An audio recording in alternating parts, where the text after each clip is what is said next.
트럼프의 귀환, 한국이 직면한 과학기술 혁신의 위기와 기회.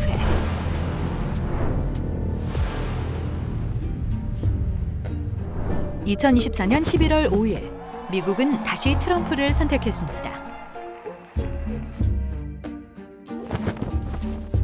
이제 한국은 새로운 과학기술 혁신 환경에서 위기와 기회를 동시에 마주하게 되었는데요. 동북아 위기에 무관심한 아메리카 퍼스트 정책을 강화하려는 트럼프 행정부. 한국은 과연 이 변화 속에서 생존하고 성장하기 위해 어떤 비장의 카드를 활용해야 할까요?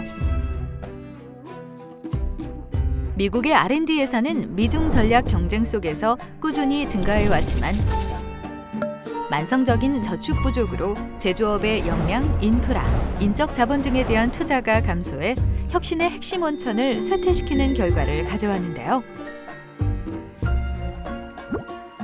트럼프 행정부는 칩스법 등에서 중복을 줄이고 효율성을 강조하며 R&D 예산을 감축할 가능성을 시사했지요.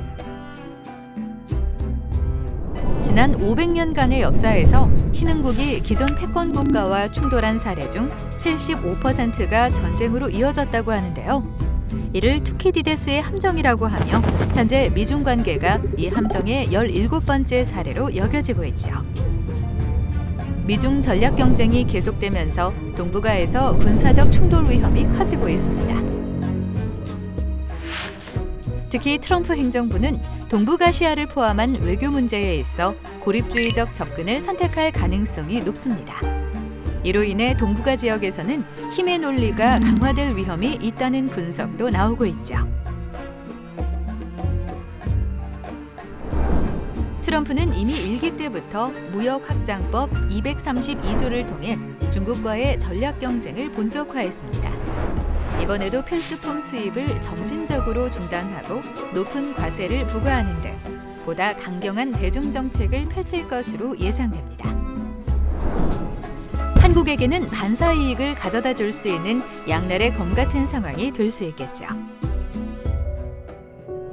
또한 강경한 대중 견제 정책이 한반도와 주변 지역의 긴장을 높일 수 있는 반면 이로 인해 약화된 중국의 수출 경쟁력은 한국 제조업에 긍정적인 영향을 가져올 수 있습니다.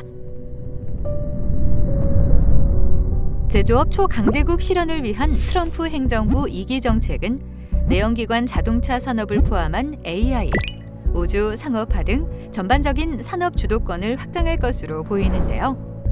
한국은 미국의 전략에 적극 동참하는 프렌드 쇼어링으로 첨단 산업 분야에서 협력 기회를 모색할 수 있을 것입니다. 트럼프 행정부는 첨단 반도체 제조뿐 아니라 레거시 제조 시설로 온 쇼어링의 범위를 확대할 가능성도 존재하는데요. 한국에게는 대중 제재 동참에 선명한 입장 표명을 요구할 수도 있고 방위비 분담 문제를 함께 논의할 수도 있습니다. 여기서 흥미로운 점은 트럼프가 일본과 대만에 대해 부정적인 입장을 갖고 있어 상대적으로 한국에 유리한 협상 기회가 있을 수도 있습니다. 칩스법 관련 정책이 수정될 경우에도 반사 이익을 예상해 볼 수 있죠.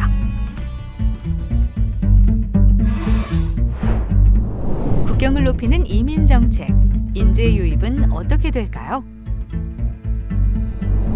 트럼프의 공약대로 능력 기반의 합법적 이민 정책이 설득력을 얻는다면 미국으로의 핵심 인재 유입이 빨라질 수 있겠지만 불법 이민에 무관용으로 대응하겠다는 트럼프 행정부의 강경한 이민 정책은 미국의 매력도를 감소시키는 분명한 요인인 만큼 한국에는 기회가 될 수도 있습니다.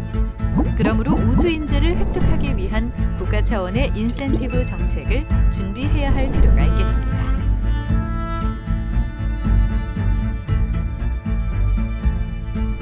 트럼프의 귀환에 한국은 과연 어떠한 결정을 내려야 할까요? 첫 번째로 동맹과 우방국 사이 다극화된 한국의 대외기술 전략을 재검토하여야 합니다. 미중 패권 경쟁 한가운데에 있는 한국은 기술 자립을 추구하면서도 동맹국과의 관계를 유지하는 전략이 필요합니다.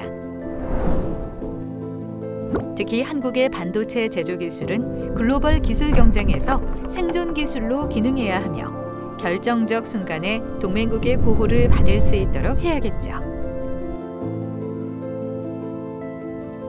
나아가 미국이 주도하는 기술 공급망 통제에 대비해 유사입장 국가들과 협력을 강화하여 불균형을 해소하는 전략이 필요합니다.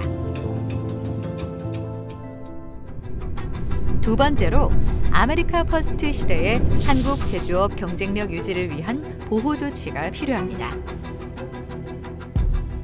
강력한 온쇼어링 정책 추진과 동시에 중국과의 기술 전쟁을 승리로 이끌기 위한 일련의 조치를 실행하는 과정에서 트럼프 행정부는 유사 입장 국가에 엄청난 손실을 감내하도록 요구할 가능성이 큽니다. 더불어 이에 상응하는 국가 간 보호무역 조치는 한국 제조업에 상당한 부담이 될 것입니다. 따라서 이러한 변화에 대비해 산업정책의 전반을 재검토하고 새로운 보호 조치를 마련해야 합니다. 마지막으로 대선 이후 국립반도체기술센터 설립에 주목해야 합니다. 연방 칩스법에 따른 미국의 첨단 반도체 기술 글로벌 허브 구축 전략은 미국 중심의 기술 통제를 더욱 강화할 것으로 예상됩니다. 한국은 이 전략의 중심에 있는 국립반도체기술진흥센터를 통해 미국과의 적극적 기술 협력에 나설 필요가 있습니다. 동시에 대만, 일본, 유럽 등과 별도의 협력 체계를 구축해 정보의 비대칭성을 완화하고 글로벌 기술 네트워크 내에서의 균형을 맞추는 것이 중요합니다.